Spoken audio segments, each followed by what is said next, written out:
Nice. That was awesome. Everyone who doesn't know, this is Wesley Amarine. He's our resident musician, and he comes through and plays for us ever since we opened in 2019, and it's been a wonderful experience working with him. Nice job today. I was flowing. Thanks for having me. So, hello, everyone. Welcome to Triumph Life Center's virtual spiritual gathering. It's Sunday, September 26th. Wow. So the next time we meet, it's going to be October. Okay. We made it through the first back to school kind of month feeling. I'll start with our quote. It's by James Baldwin. History is not the past. It is the present. We carry our history with us. We are our history. And it's a very fitting quote for our theme today, affirming life when there's a history of trauma. Our outline for today, we'll discuss a little bit about trauma, or a lot. We'll have our usual opening, our scripture, some grounding, some music and poetry. And then we'll get into our main segments. We have some pop culture with Travis. We have a book review and discussion, and we'll close with a scriptural review. And that will be around 1:15 p.m. Eastern Standard Time. I'll share our scripture reading for today, 2 of them. From Psalms 118:5, the Voice Bible. When trouble surrounded me, I cried out to the Eternal. He answered me and brought me to a wide open. And from Hebrews 13:6, the Voice Bible, because of this promise, we may boldly say, the Lord is my help. I won't be afraid of anything. How can anyone harm me? I appreciate that. How can anyone harm me? I like to think about how I have this force field of energy around me, always protecting me. I'm going to lead us through a grounding.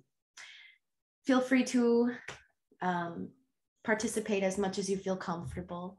I have my singing bowl, and I'll start us off by inviting you to take some nice deep breaths.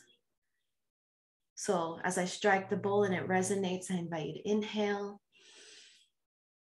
hold, and exhale.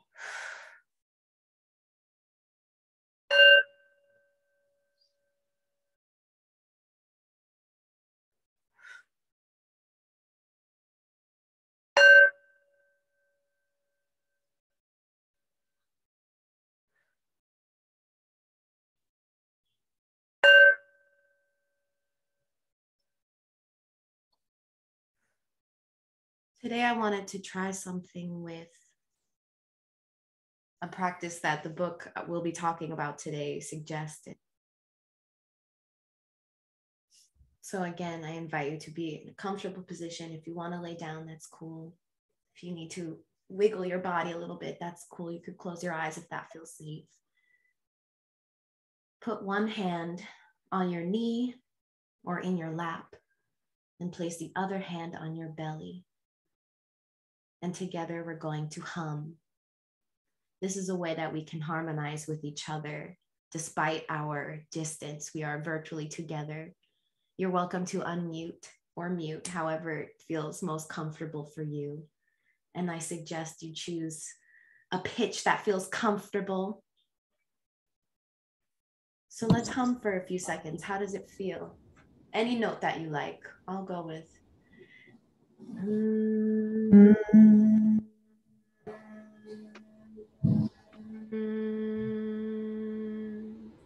When you run out of breath, just take another breath in and continue humming. You can change the pitch if you like.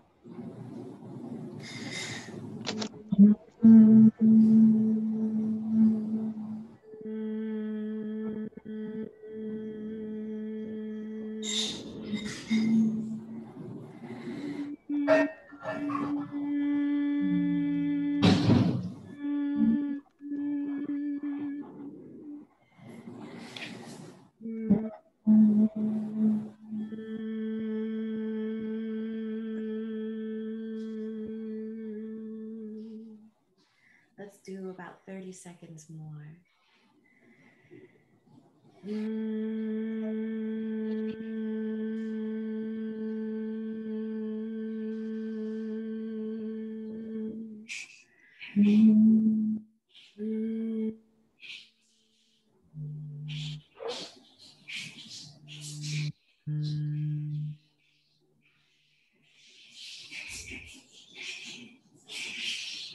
Experience that hum in your belly, in your chest, in your head.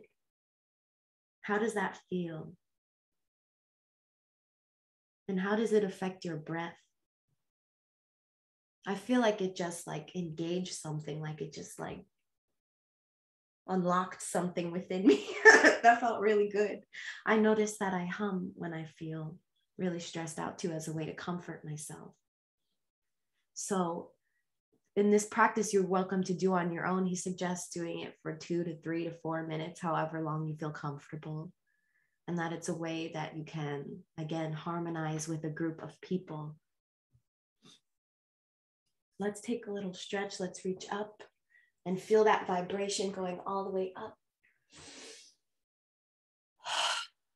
And make your way down your body, checking in, saying hello to every little part of yourself, internal and external.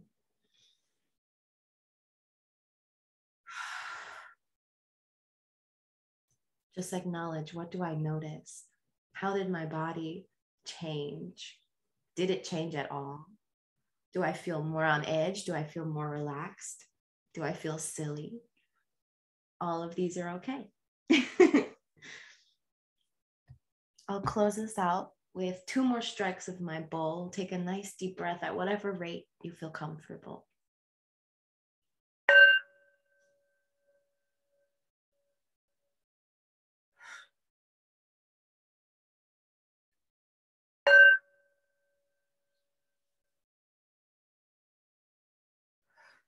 And again, on this last exhale, let's make a nice big whoosh, any kind of sound. In and out.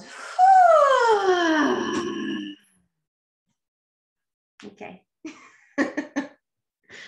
Thank you for trying that with me. That was great. I've done it by myself, but not with a group of people.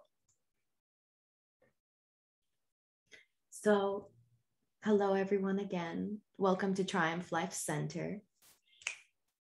It's going to be a great gathering. I'm happy to see some new faces and some friends from the past. It's really great. We are streaming live online on Facebook, and it's being recorded. So a recording of this will also be on our YouTube channel. Just so you have that in mind, everyone that's on the call with us. So again, today our theme is affirming life when there's a history of trauma. So we're going to speak a little bit about what trauma is, about intergenerational trauma, about having that energy within us in our bodies, and then some possible, not solutions, but ways to cope and to manage that stress that kind of energy brings out in ourselves individually and as a community. We can also see trauma in our daily life, like it's happening all the time. There's huge communities that are really in a lot of danger, that are dealing with the effects of war and poverty and lack of resources. So one example of this is the Haitian migration that's at the Texas border in our country right now. All of the things that people are experiencing is energy that will be affecting their daily life. And these are things that you may have experienced yourself or people that you are close with as well. So there's always a way that we can connect to this kind of experience, and we can relate through empathy. We also have, again, throughout our gathering, we have some creative arts like music, poetry, our sacred readings. And throughout the conversation, you're welcome to utilize the chat box, or if you're online, you can comment. And if at any point something sparks a thought or an experience you had, you're welcome to unmute and share that with us. We really enjoy engaging with you all and learning from you. So yeah, we hope you enjoy. As always, the Christ in me celebrates the Christ in you, and together we'll make our world brand new. Welcome to Triumph. Thank you for joining us today. I'll pass it to Nadia to share Triumph's 7 life affirming principles. Triumph's 7 life affirming principles, the basis of union. We affirm that life is in breath and breath is life. Therefore, we join together to promote our shared humanity and inseparable breath. We affirm that we are born whole, complete as perfect manifestations of the universal mind Christ. We affirm our physical bodies differ and as such may present different challenges, limitations, or privileges that everyone may not share in. Therefore, we join together to share our strengths and support one another where there may be weaknesses so that we all may enjoy the fullness of life. We affirm that our agreement is to pursue peace, walk in truth, uphold justice, mercy, tempered with mercy. We affirm that we are like branches on the tree. Although we may grow in different directions, we share a common root, and as such, we pledge to respect each person's path, even as it may differ from one's own.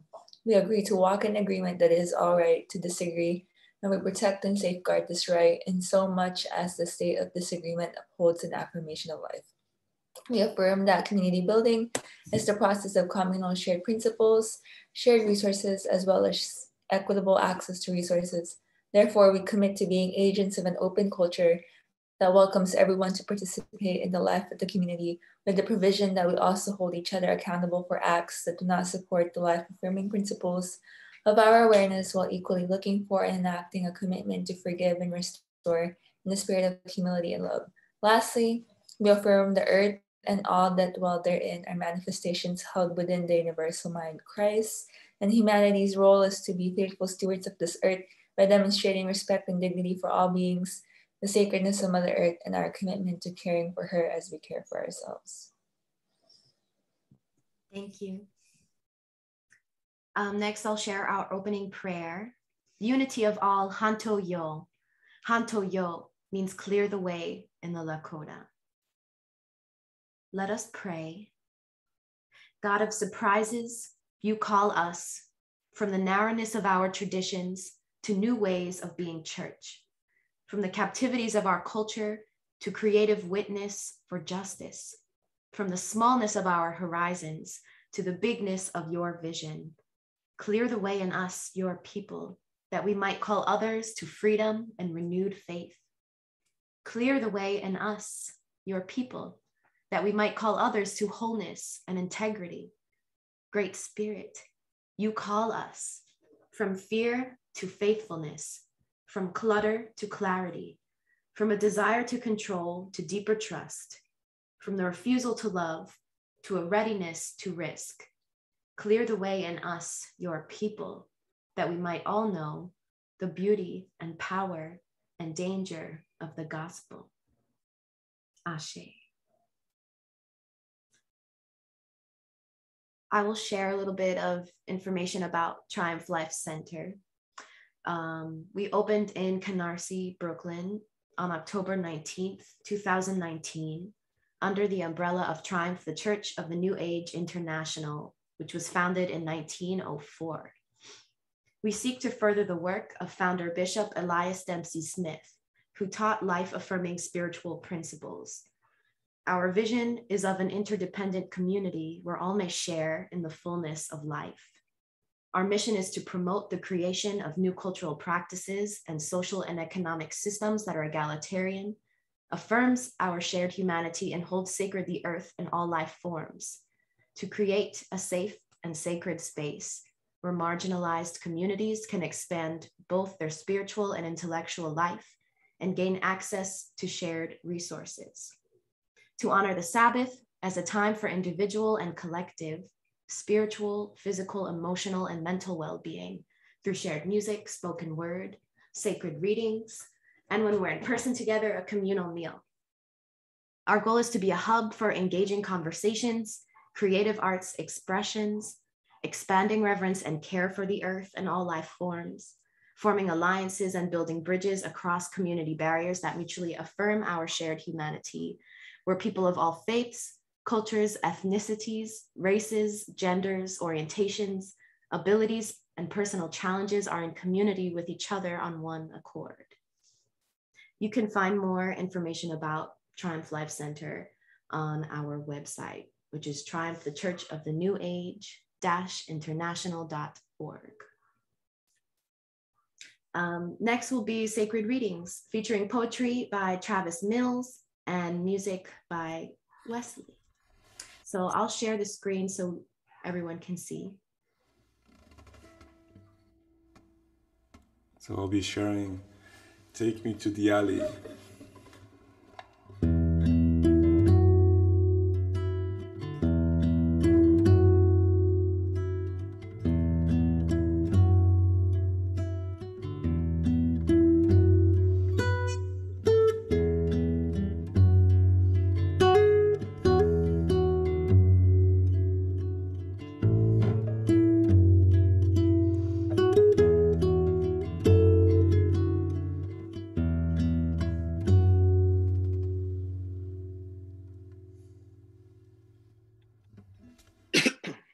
I love myself. I love myself so much, I want more of you. I love myself so much, I waited for you. I love myself so much, I didn't know I'd change for you. I love myself so much, I started to glow. God said, whoa, I'm happy you know your worth.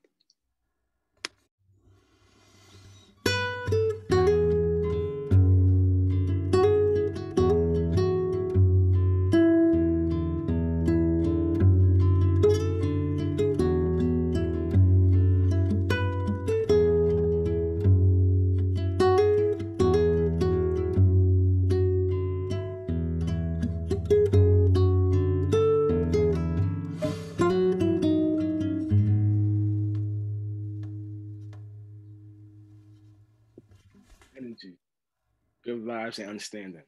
God rewrote the 10 Commandments. We want to give you a home. If you was abandoned, you might think you are damaged, or you're a work in progress. You need cold church if they have rehabilitation. You might listen when God communicated. There's only two things God wants you to do. Don't look back and don't give up. Give God your word, he will bless you.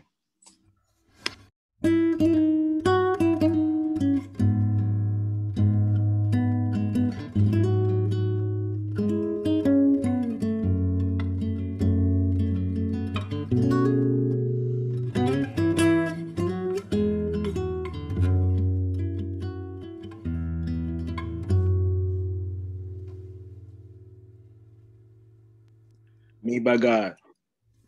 Warriors of God, warrior of triumph. Welcome home. God made a table just for you. Prepare to enter heaven. Ashes have been granted. God only rule, no soul left behind. Because we have a mission to save lives, to give love to our community, to create a future for the youth, heal their generation and the next. Restore health to God people. Help save a life, not destroy one.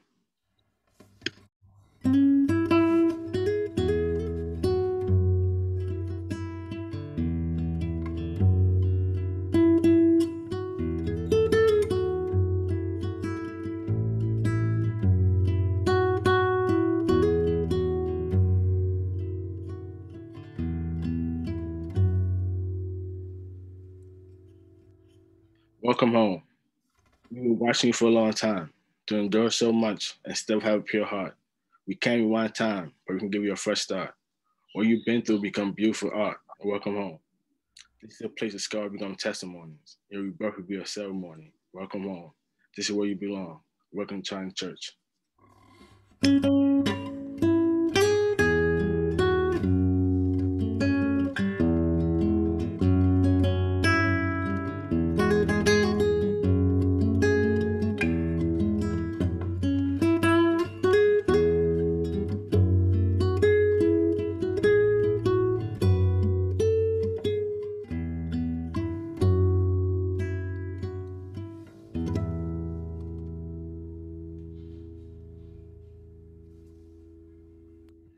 Nice.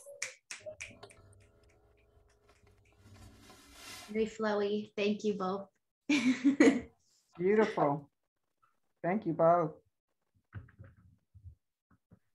This is a brief outline for today's discussion. It's flexible. We'll see how it goes. So again, our theme for today, affirming life through experiences of trauma. We'll begin with a pop culture review by Trav Mills. And then we'll get into the book discussion. I have an interesting book that I read over the summer that I really wanted to share some of the key points with you and just kind of see what comes up in our conversation. And then we'll close out with a scriptural review by Minister Obina. So Trav, if you're ready, take it away.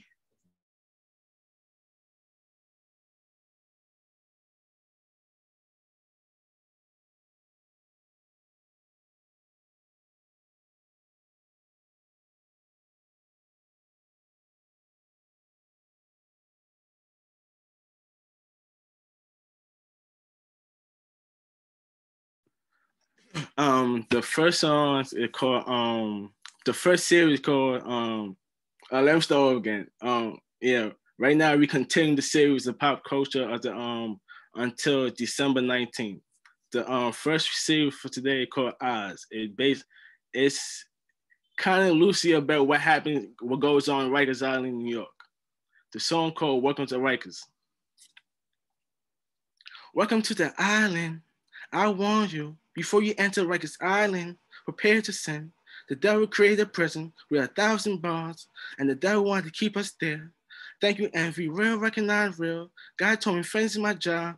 Awesome, awesome, awesome. God told me take the devil out the picture. No lie, no lie, no lie. No lie, yeah, no lie. You want the real. The devil told God I'm not real enough. Fair enough. Prison is a business. The devil locking us for fun and funds.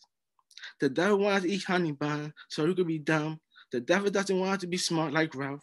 The devil showed me a cell and say I want to stay. I'm too pretty. I said no way. The devil want to keep us here because the devil need us here. That's not fair. I'm talking no way out, no puffy.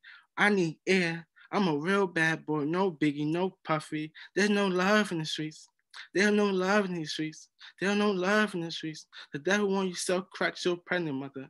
Black on black crime, drama and trauma. The devil 300. What do you think? The devil should be forgiven. You think the devil should be forgiven? I don't think so. I don't think so. The devil wants to destroy the black community by any means. The devil made a prison, a street dream. I'm talking the big homie doing life in prison. So I gave the devil 17 bars, call me ugly. The devil must die. The devil must die. No Eminem, no chance of recovery. The devil wanted dead in jail. God reminded me, we made a deal and had to write the statement. No lie, no lie, no lie. No lie, no lie, no lie. It's General Mills, no cereal. Let's go inside a prison. Let's go inside Rikers Island. This is how you destroy a person. Crime and sinning. Look what the devil did. Who created a prison? Prison like public school, nothing good coming out of it. The devil created the black effect. The black effect must be canceled. The same fool in public school, the same fool in prison, nothing good. This is for the real. Remember, incarceration, demasculation. That's the YGs, that's the YBs. I run the town. God told me get the devil a heart attack. The devil hate the black community so much, the devil became black card, no Marvel. God told me get the devil out the picture, no lie, no lie, no lie. The devil out the picture, no lie, no lie, no lie. You want the real, fair enough. The devil want us in death. The devil wanted death. God reminded me we made a deal and I had to write the statement, no lie, no lie, no lie. No lie, no lie, no lie, yeah, no lie. This is for the barbershop. I'm legend. Marshall wore a dress so many times. I was really blind. What would Black America be without me? Eminem cleaned out her closet. I'm cleaning her Riker. Look what the devil did. I'm God by ask Lord Jamal. Don't block your blessing. The devil did. Look what the devil did. You won't find God. You won't be a young boy, a dumb boy, young boss, drama and drama. Remember, incarceration, demasculation. Let's stop rape. Let's stop extortion. Let's go inside Rikers Island. Let's go inside. Let's destroy D Block. Look what the devil did. The silver gorilla's a monkey. Danny home. I'm from the streets. Look what the devil did. Pretty boy Rasta.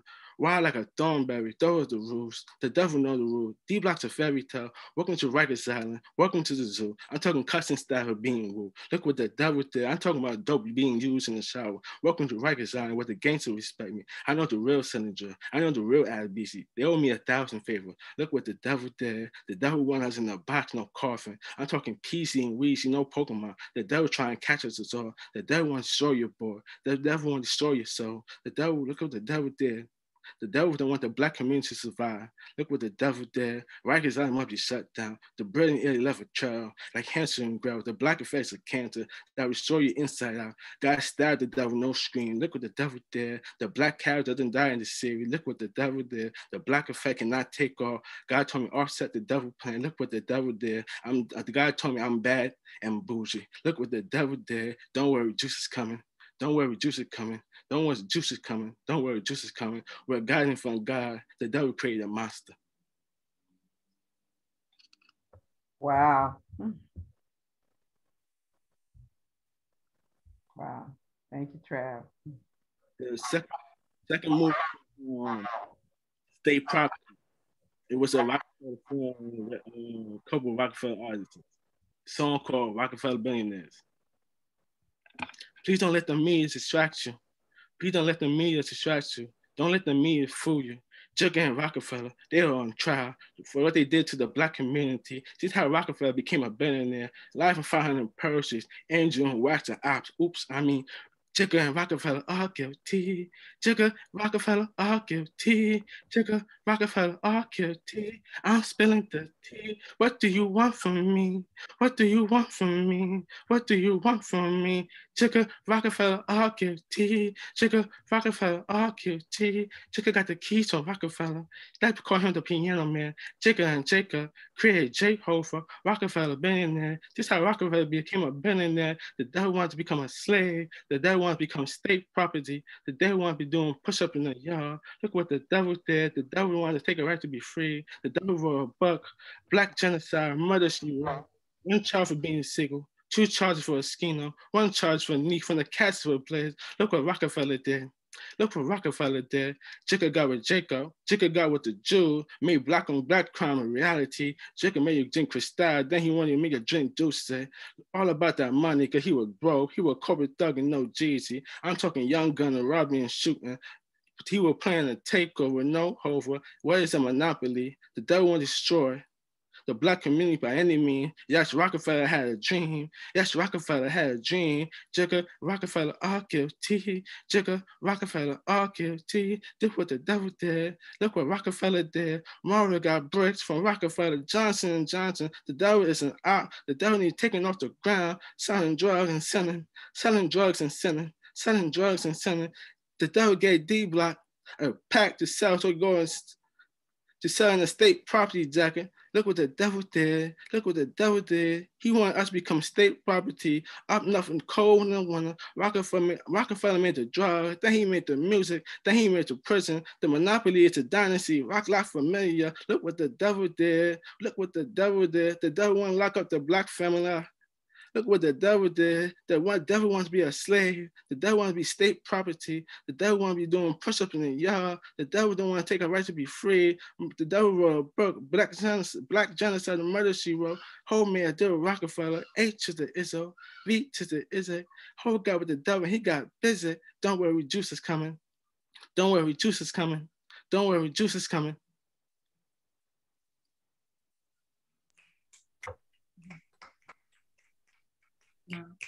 Wow, Trav. Thank you. You always leave us speechless. This letter from 1984. This for you, Diana. This is for you, Diana. This is for you, Diana. I love you, Diana. You gave me all. You gave me all your love. You gave me all your love. So I'll give you guidance and love. I know the month. I know the date. It was 1984. It was 1984. It was 1984. God wrote a letter, and I found it in a bottle. The letter said, "Can you set me free? Can you set me free? Can you set me free?" 18 karat, cause my daddy from Trinidad. I know I made the devil really mad. Pretty boy from St. Kitts in Trinidad, the Holy Trinity. The devil broke my heart badly. The devil scarred me for life. Curse of redeeming. It was the summer 1984. It was the summer 1984. God of war. The devil is a cancer, summer of sin. The devil, the black effect, the aftermath of deception, the aftermath of toxic, crimson lightning. The devil, the demons weren't free. I'm talking CNG created little G, and then little G created CC. I love Freezer. Look what they did to Planet Vegeta.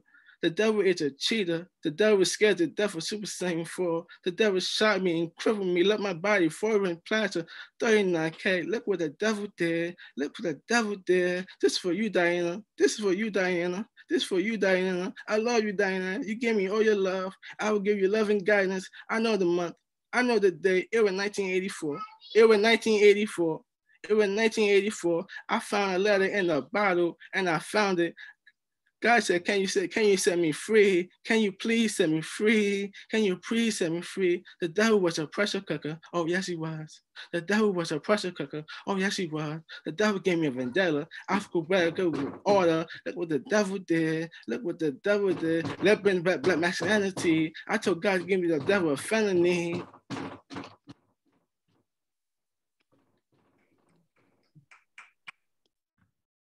Thanks, Trav. Thank you.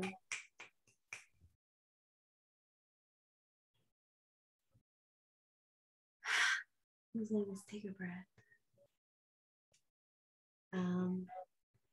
Does anyone have anything to share or say before we continue into our next segment?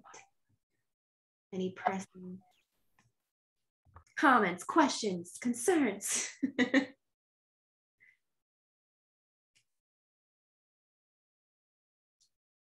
Okay. So again, continuing on the theme of trauma. Today I'll be sharing with you some passages from this book, which might be backwards on your screen. It's called My Grandmother's Hands. I'm actually going to share this so that you can see what I'm looking at. My Grandmother's Hands, Racialized Trauma and the Pathway to Mending Our Hearts and Bodies by Resmaa, Menakem. I found this book by listening to a random webinar that I believe was through my university, or maybe not. Maybe it was on YouTube. I remember, I've been looking into abolitionist psychology, and this was one of the topics that came up, his book, an interview with him. So I watched it and I really enjoyed it, and I ordered the book, and here I am sharing it with you. So I'm gonna share a summary. My Grandmother's Hands is a call to action for all of us. The book asks readers to recognize that racism is not only about the head, but also about the body. It introduces an alternative view about how we can grow beyond our entrenched racialized divide by realizing that the body is where our instincts reside. Our instinctual reaction to fight, flee, or freeze is an embodied response to both personal and collective trauma caused by troubles that plague society. In this book, the author contends that the impact of trauma will continue until Americans learn to heal the generational anguish of white supremacy, which is deeply embedded in all of our bodies. So you already hear the main themes in this book are trauma, racism, white supremacy, intergenerational dynamic and transmission of trauma, and then also healing, individual healing and communal healing, specifically through the body.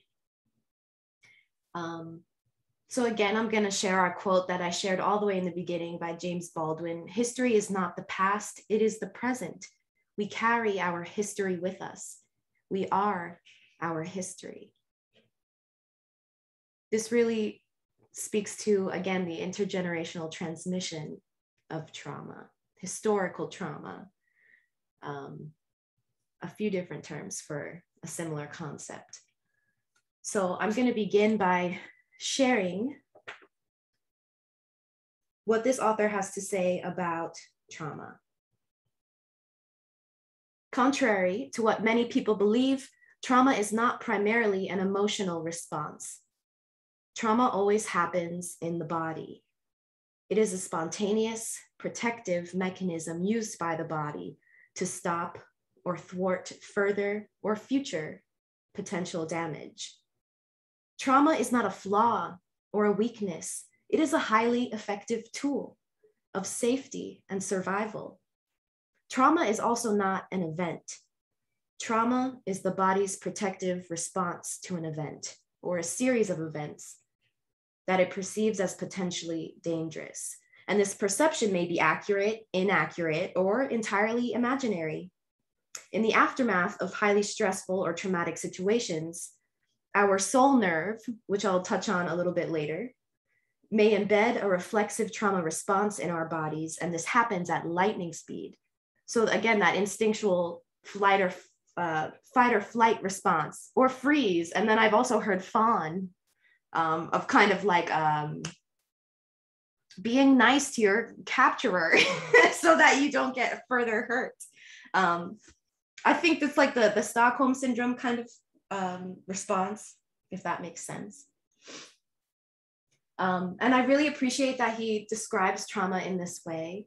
And again, that he shifts the perspective of it being something that is a problem, a pathology, and more to something that is a tool, something that we as humans naturally use to heal and to cope with stress. I've also learned about how he mentions trauma as that one, or we kind of view it as the one incident of an assault, or maybe an accident or a war, right? And then we have this idea of PTSD and how we have flashbacks. But that's not the only form of trauma that there is. There's also like multiple exposures to traumatic events, such as microaggressions and discrimination and racism, among other things, maybe being in a domestic violence situation or circumstance in your home, and how those multiple exposures are just as traumatic or painful or influential on our well-being. Does anyone have anything they'd like to share from the start based on what I've said? I'll share something. Okay. He mentioned that, I forget exactly what, because it was going fast, but something about trauma being a defense mechanism, right? Yes. Of sorts. And, you know, I've been thinking a lot about the body recently. And, you know, I'm not quite sure that our bodies come with default programming that's actually always helpful, right? So, you know, now granted, I mean, let's talk about, you know, my own response to, let's just say, the microaggressions that I've experienced in my life, right? I would say that probably those responses didn't help me actually get over the problem, right? I needed other kinds of tools to actually fix what was installed. And so if it's a defense mechanism to stop further trauma, that may be true, but it's not one that, you know, is a response that immediately draws out a healing response. You know what I'm saying? It's not like, say, when you get a cut and, you know, it scabs and it bleeds, but then when it goes away, you can't even tell that there was a wound, right? Trauma's not like that. Mm-hmm. You know, it's there until you fix it, So it's more like, you know, a broken bone that just doesn't break anymore and doesn't, you know, that doesn't set badly, so to speak, as opposed to it being a part of us that actually promotes healing. That's you know, I mean, that's how I've started to look at a lot of these, ways that, we respond. You get offended when somebody says something. Well, who taught you how to be offended, right? I mean, and so, well, okay, we are taught to be offended. I'll take that one back. But there are things that we learned that I think are responses that we have that are non-social, that are not helpful. And I think sometimes and so I treat these things separately as things to be fixed and overcome, as opposed to, like this is good. So that's just, my take on the body's response to trauma. I know Bandel's ready to go. Hey, go for it. That's because you both dropped so much. Many nuggets, so much thoughts. And a couple of things came to mind, especially as James was speaking.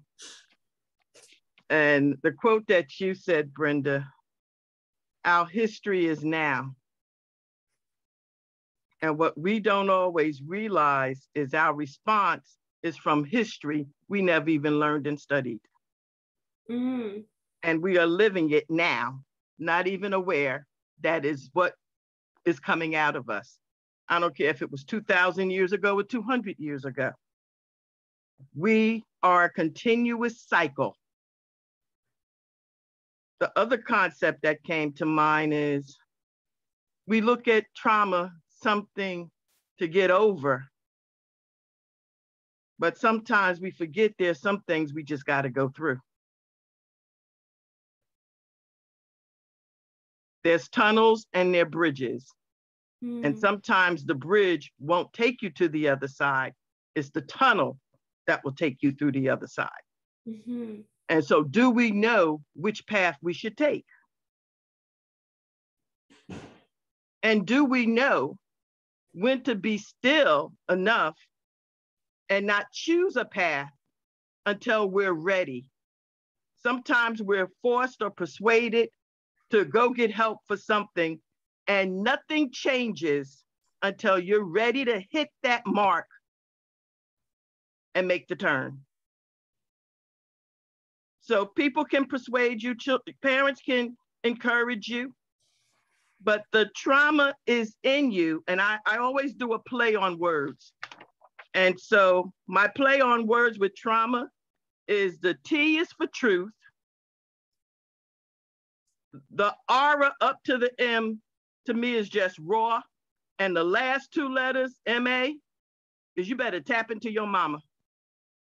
Well, like you're parenting yourself, taking care of exactly the truth. And if you don't have a mama, didn't have a mama, and don't know what a mama does, you need to learn. Because somewhere on this journey, you better be a mama to yourself. Because we are called to rise up from babies into adulthood. And babies need a mama and a dad. They need parents. Adults need parents. Yourself, you're responsible for parenting yourself. And if you don't have the tools, then the wisdom says, secure the help. Know when you need to ask somebody. Seek the mom that you did not have. Because when we open up our hearts, what we need will come in. So trauma is that message that's going to stay on your body. And the way I look at it, it's the film, the picture that is still around and on you, but your defense mechanism keeps you separated from taking in that truth. Because truth is painful, it hurts. And some pain can scare you out of your mind.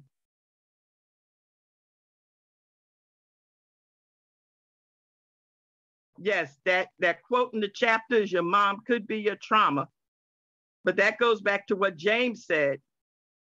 When what we've learned is a distorted vision of life, then we need to reframe and relearn.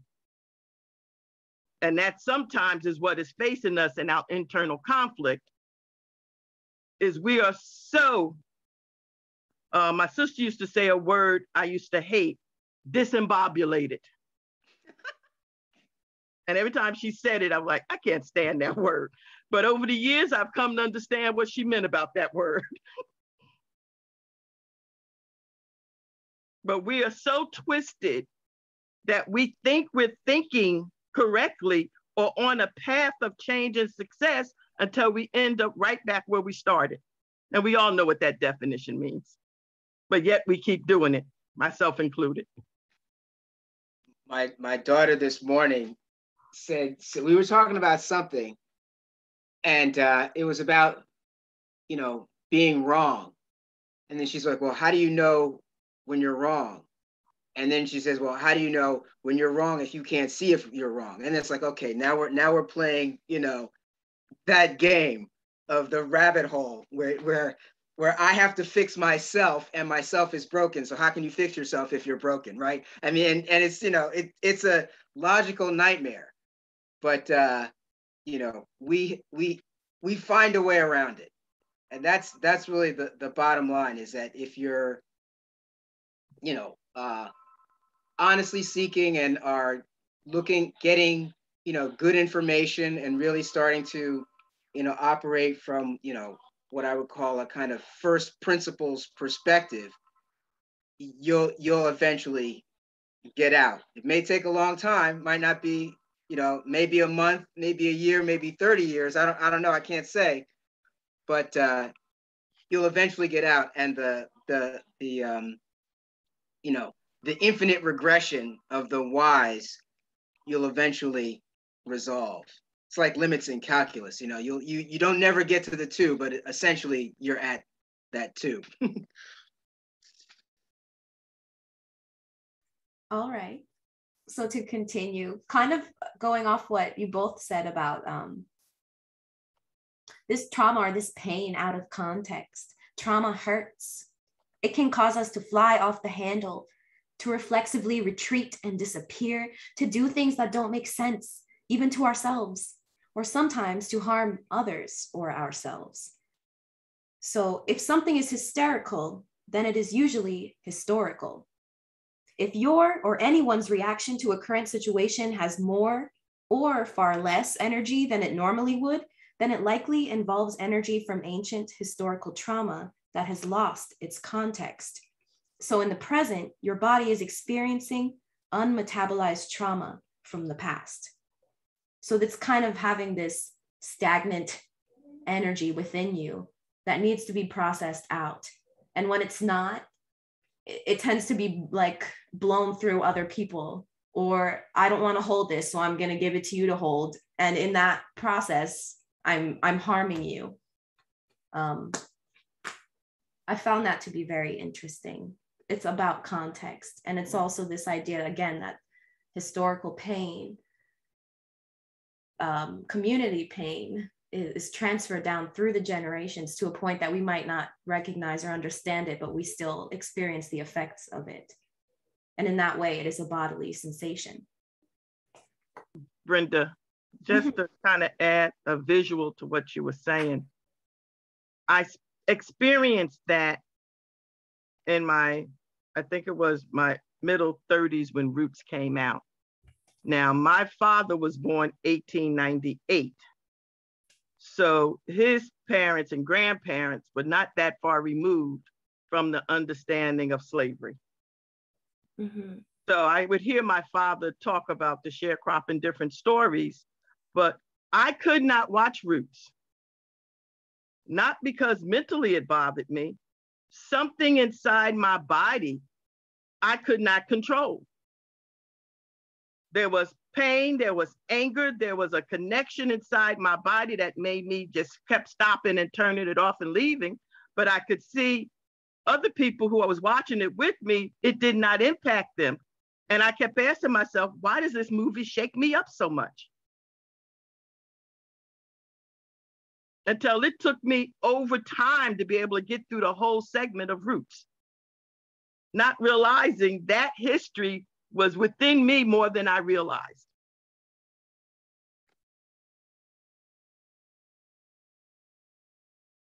So those words are so powerful when you don't ignore what is happening inside of you, but question it.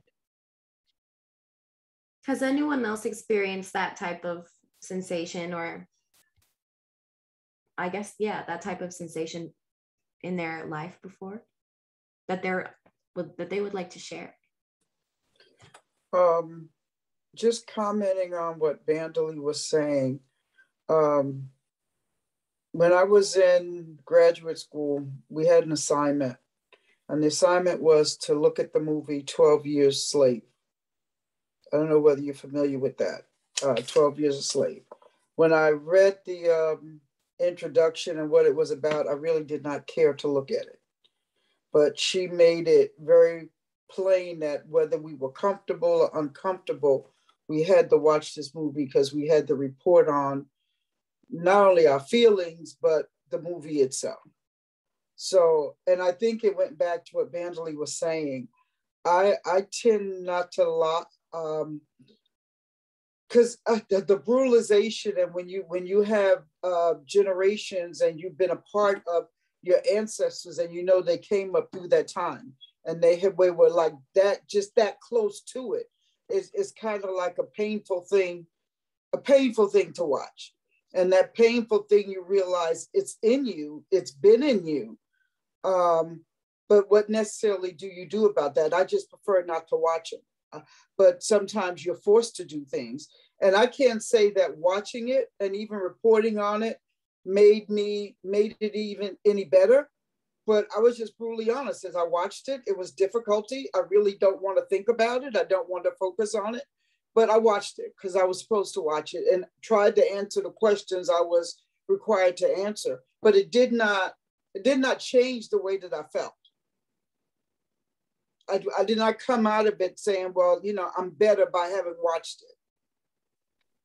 Because if it was my choice, I never would have watched it. So, and I think that goes to the historical trauma, the historical pain that's there. Not because you personally experienced it, but your relatives or ancestors or grandparents, parents experienced it.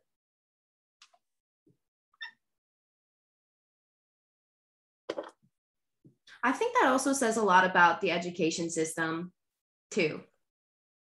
Like the disregard of students' well-being because of a particular curriculum and the power dynamic between professor and student. Mm-hmm. I need to get this grade. I need to pass. I want to get my degree. And if I don't do this particular thing, then what is that going to say about me?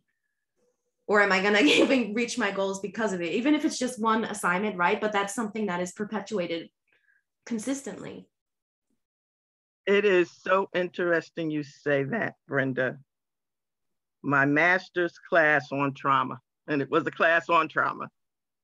But the professor, her experience as a clinician was some horrific nightmares, children, and just the worst thing you can think you heard on the news. And I didn't realize at the time that secondary trauma is real. But as I sat in that class and was hearing some of the case studies that she was presenting us to work on, I walked out of there shaking and realized I was in a secondary state of trauma. I couldn't think, I couldn't hardly drive home. I was messed up. And I must admit, I took the lead because I think I was the oldest person in the class. And she was late a couple of days later. And I asked the class, did anyone have that experience? Every last one of them rose their hands. Well, as a class, we asked her to change her syllabus. And she did. She heard us. Because at that point, I was ready to withdraw from the course. The way she was presenting it was not helpful for logical thought and objectivity to process. It was so into the emotional pain. And if you had any situation that was close, it was triggering things. And it was our first semester in master's in the graduate program. It's like none of us was ready. Now, today I could approach that class differently, but not at that time. So I was so thankful she took a gentle approach a more ease into approach and allowed us to select topics that we could work on and work through so she could teach us how to process trauma. So even in education, thank you for saying that, Brenda. I had a similar experience this past semester, actually. And I noticed that one of my final assignments really affected me in a way that I wasn't anticipating. And it was like after I completed it, I had some intense dreams, and then a situation that happened in my own life that I felt very fearful, because I was reading about this case study of where the worst that could possibly happen happened. And I was like, oh my God, I'm kind of in a similar situation. What's going to happen? And it really bothered me. And I actually didn't say anything because it was past the end of the semester, and perhaps I still should say something because it did bother me a lot. Okay, I'm glad I see what you're saying, because even though it's supposed to have educational value, and in some ways it does, it was still really like just the fear that it brought up. Okay. I have one more passage that I'd like to share with you all. So he differentiates between clean pain and dirty pain, and I'll tell you what those are. Clean pain is pain that mends and can build your capacity for growth. It's the pain you experience when you know exactly what you need to say or do, when you really, really don't want to say or do it, and when you do it anyway. It's also the pain you experience when you have no idea what to do, when you're scared or worried about what might happen, and when you step forward into the unknown anyway, with honesty and vulnerability. Experiencing clean pain enables us to engage our integrity and tap into our body's inherent resilience and coherence in a way that dirty pain does not. Clean pain hurts like hell, but it enables our bodies to grow through our difficulties, develop nuanced skills, and mend our trauma, or essentially metabolize pain. And he contrasts this with dirty pain, which is the pain of avoidance, blame, and denial. When people respond from their most wounded parts, become cruel or violent, or physically or emotionally run away, they experience dirty pain. And they also create more of it for themselves and others. A key factor in the perpetuation of white body supremacy is many people's refusal to experience clean pain around the myth of race. Instead, usually out of fear, they choose the dirty pain of silence and avoidance, and invariably prolong the pain. It's like that, and somebody had said this to me, the pain of, it's another way of saying it in one way, the pain of, say you have a phone call to make, right? The pain of not making the phone call and just growing over and over and over again, oh, I got to make this phone call, is so much more than just actually sitting and making the phone call, right? Mm-hmm. It's that all that anticipation and worry and all that kind of stuff just makes it so much worse. And then you do it and you're like, oh, that wasn't so bad, and whatever happened, you could handle. But that thing that's in your mind is just, ugh, I don't want to do this. And even if that phone call did end up being really bad, like at least you did it and it's done, and that's it. Like, okay, yeah. I did what I had to do and it was really cringy, and the end. Cringy, that's like the great new word of the past 10 years. That my kids will say, oh, that's cringe. Stop doing that. There it is. Cringe. Yep. Has anyone experienced or remember any moments where they processed clean pain or dirty pain? I can think of both in my own life, I think.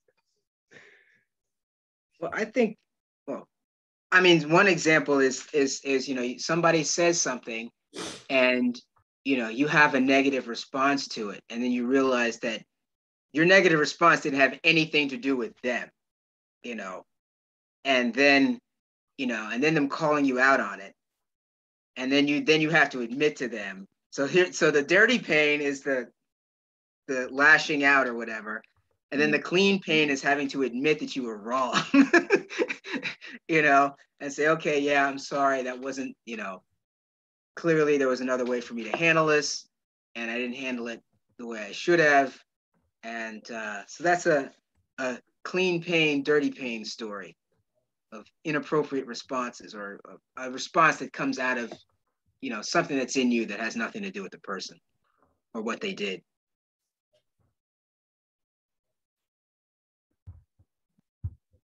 Go ahead. I hear both sides, and I'm just reminded of like the quote, whoever controls the past controls the future and also controls the present. If you know your past. So I think that, right, we have to know history.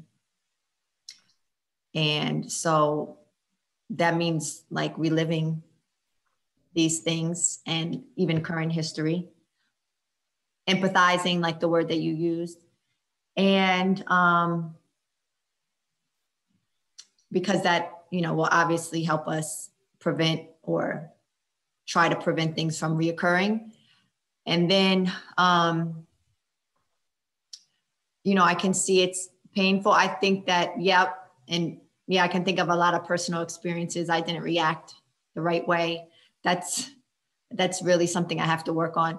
But on the other hand, I think it is protective, and it could be good if you realize right away what is not good for you and what may not be good for others.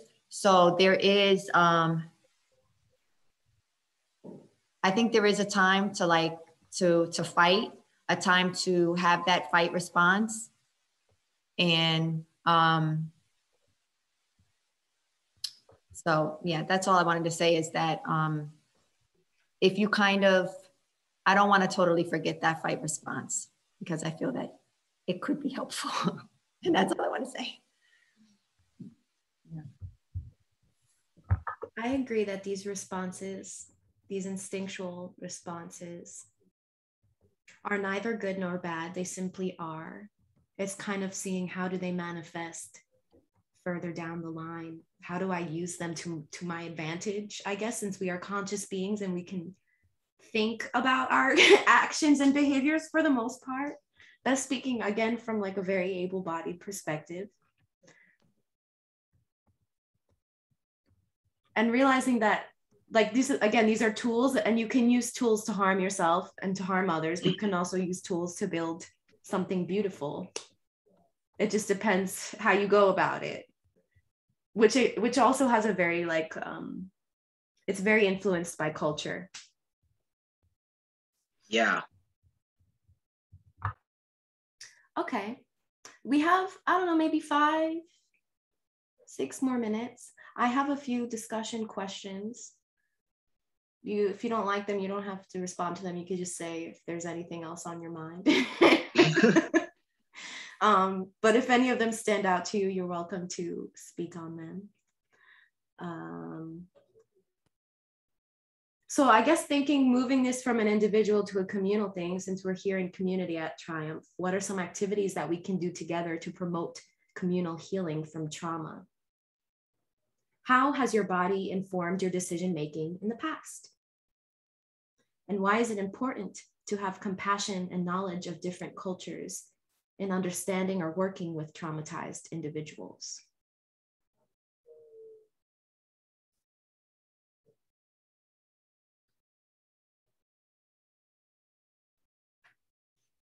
We can all sing Kumbaya. I'm for that. I mean, one thing is like having conversations like this and being vulnerable about it. Being vulnerable kind of hurts a little. Like it feels like you're really exposed. And there's a lot of shame in it too, of like, oh, I'm going to share my narrative.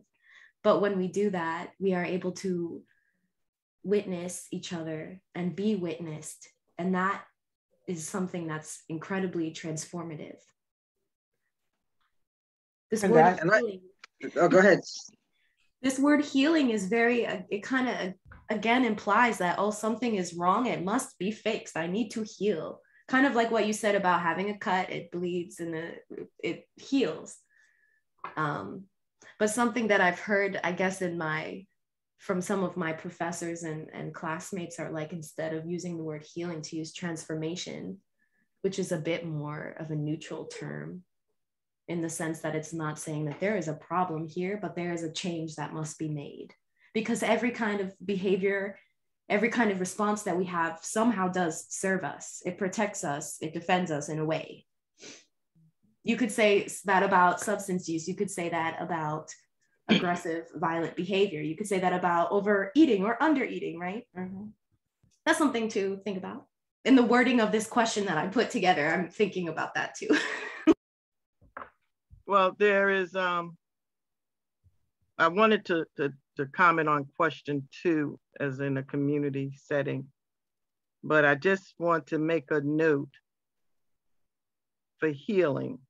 And if you think about your physical body, a cut, a scratch, or a burn. I love A&D ointment. The older I get, every time I burn my hand on the stove, it comes in very handy.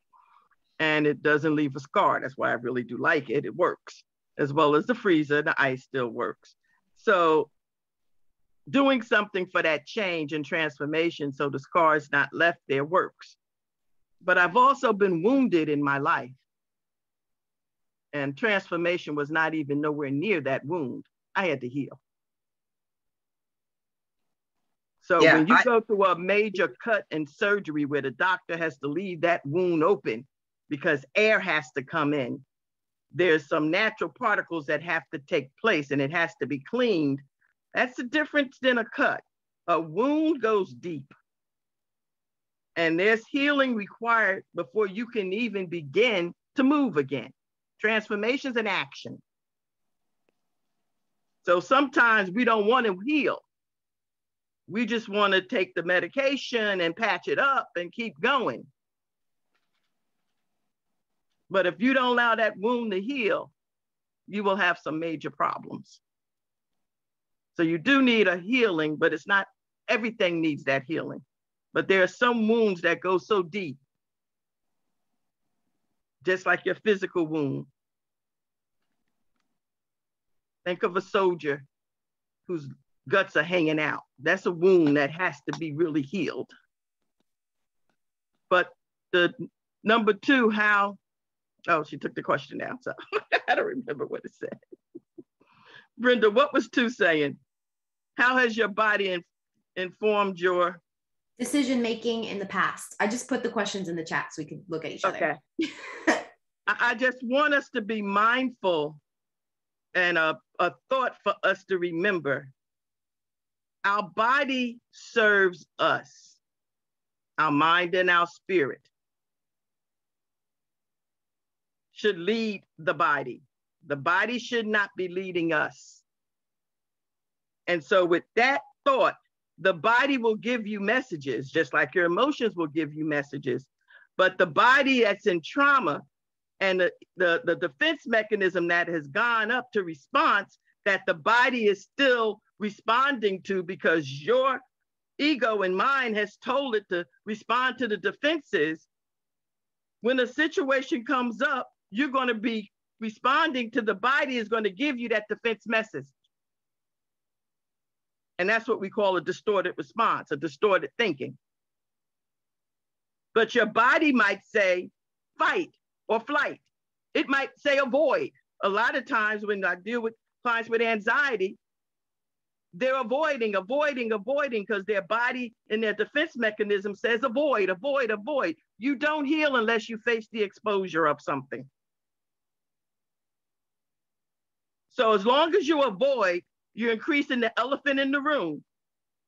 But if you're not ready yet, the elephant will be there. But when you're ready, you have to face what has come at you. But your body will continue to respond with what you're telling it you need. And if you need the defense, it's going to say avoid. But if you're ready and you've got to that point, and so what can the community do? I tell any therapist, you don't move a patient to trauma until they are ready. You keep them in the safe place. You allow them to connect and be where they're at, to build up the coping and the support tools around them, to hear them where they're at. And you keep checking in to see how they're moving until they're ready to face. Because if they're not, you can do more harm.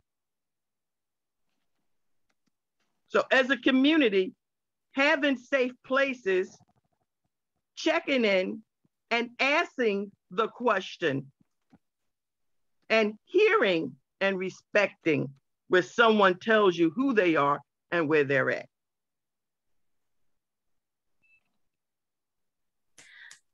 I just want to share a kind of a kind of a healthy response where there's assuming there's some health and dealing with the body. So it's what I tell my kids.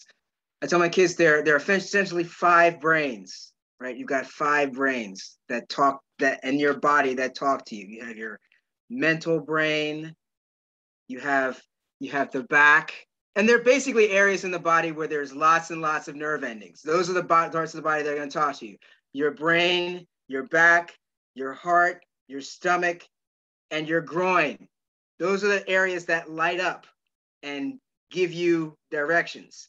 Now, you may or may not listen. I mean, you have an opportunity to listen to them. They're telling you something.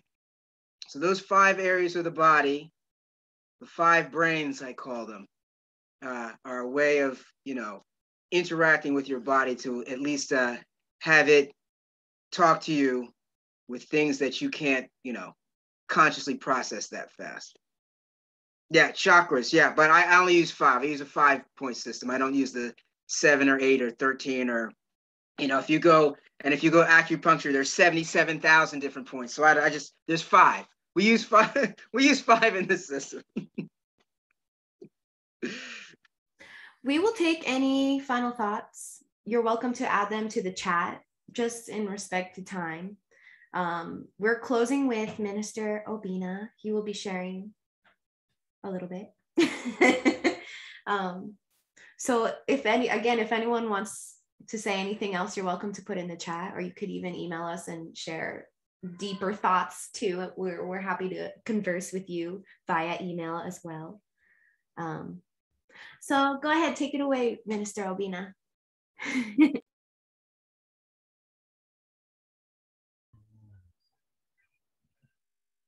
Okay, thank you for having me. I greet you from Nigeria. It's 6:12. Yeah, good evening, everyone. I don't know if you can hear me. Yes, good evening. Yes, we can hear you well. Okay, thank you. I'm happy. I saw the bishop today. I'm so happy for his successful surgery, and I pray God to always give him good health and strength, blessings to his family, so that they continue to enjoy the fullness of life. Amen. Now I want us to look at this.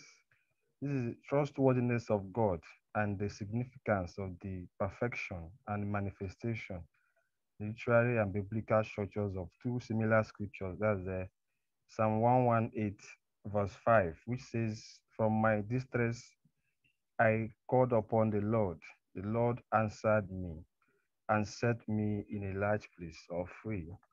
And then Hebrews 13, verse 6, that says, "Let us be bold then and say, the Lord is my helper. I will not be afraid." When we go down to verse 8 of that same Hebrew 13, you see that Jesus Christ is the same yesterday, today, and forever.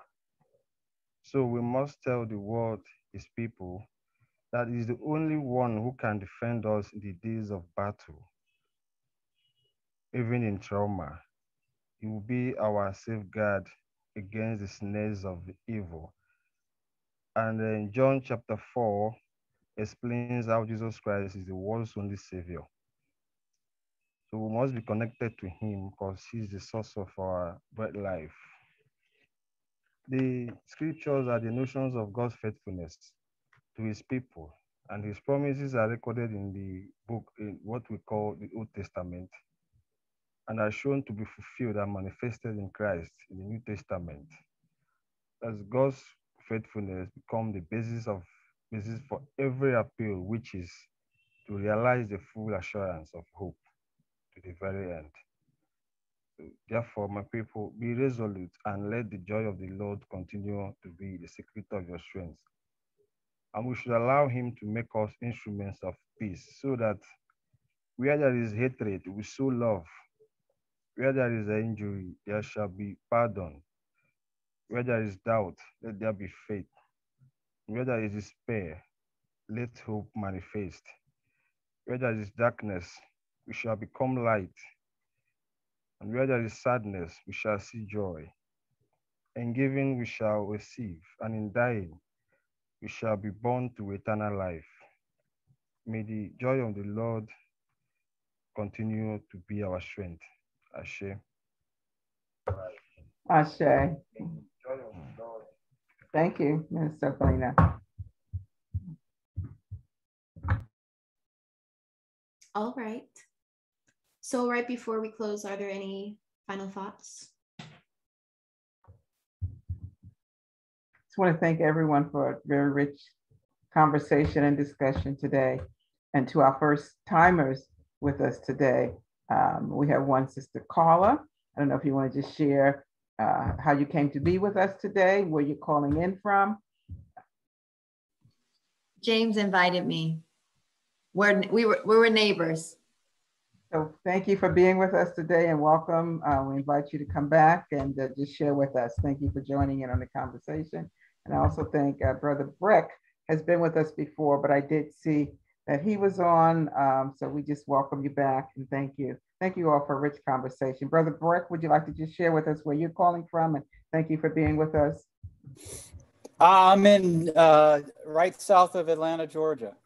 Oh, wow. A town called Ports in Georgia. And James and I were in leadership in a church for many years ago, about 15 years ago. And we maintain dialogue almost every day. And I really enjoyed today. I thought today was really good. Of course, I don't have racial discrimination as a problem, but I have plenty of my own that I would love to be part of sharing with some of you. So just to say that Roots and then The Color Purple were traumatizing to me. They changed my life. Actually, The Color Purple completely changed my life. I think Roots, I was only 17, but The Color Purple just completely changed me. And I saw the world from a different perspective and have been on that ride ever since. And it's just a very interesting where I'm ending up here fighting causes that I just never thought I would fight. I thought they were right causes. I just never thought that I would be involved in the other end of it. So. Thank you. Thank you, Brother Breck. And we're looking forward to just seeing more of you, both of you actually, but James has shared, some information with us about you, and we're just looking forward to connecting. For everyone on the team, thank you, Travis, for that pop culture review, and Brenda for just bringing this book. I know we're out of time, so Brenda, back to you. All right. I'll actually pass to Travis to share how to become a member of Triumph. And we'll close out with some music.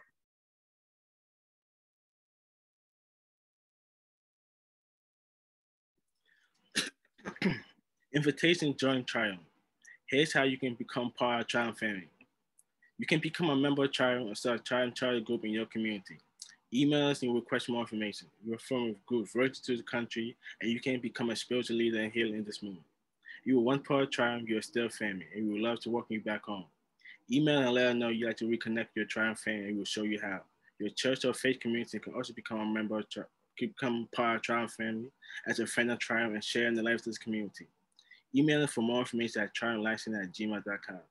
You can also support our ongoing mission of healing, educating, inspiring, and creating new ways of being in the community through your financial donations, which are tax deductible, at Cash App $Triumph 2020, or mail to Triumph the Church in the New Age, P.O. Box 2157, Newark, New Jersey 07114. Thank Brenda, I'm sorry I neglected to just thank Bandely and Beverly both. Bandely, I wanted to just thank her for bringing to this conversation her expertise. She is a licensed practitioner, and we just appreciate her being here as a part of this conversation, and Reverend Beverly also. So thank you so much. Some words to live by the author himself. Change culture and you change lives. You can also change the course of history. Go for it, Wes.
All right.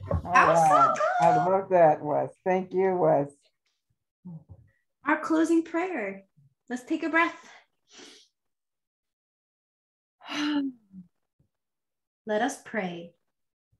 We cannot merely pray to you, O God, to end war, for we know that you have made the world in a way that people must find their own path to peace within themselves and with their neighbors.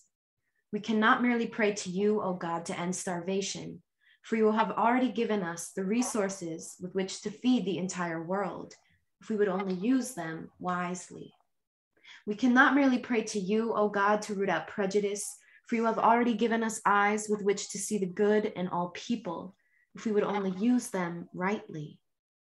We cannot merely pray to you, O God, to end despair, for you have already given us the power to clear away slums and to give hope, if we would only use our power justly. We cannot merely pray to you, O God, to end disease, for you have already given us great minds with which to search out cures and healing, if we would only use them constructively. Therefore, we pray to you instead, O God, for strength, determination, and willpower, to do instead of just pray, to become instead of merely to wish. Ashe and amen. Thank you all. Go in peace. We look forward to seeing you the next time. Have an inspiring, uplifting, manifesting week. Take care.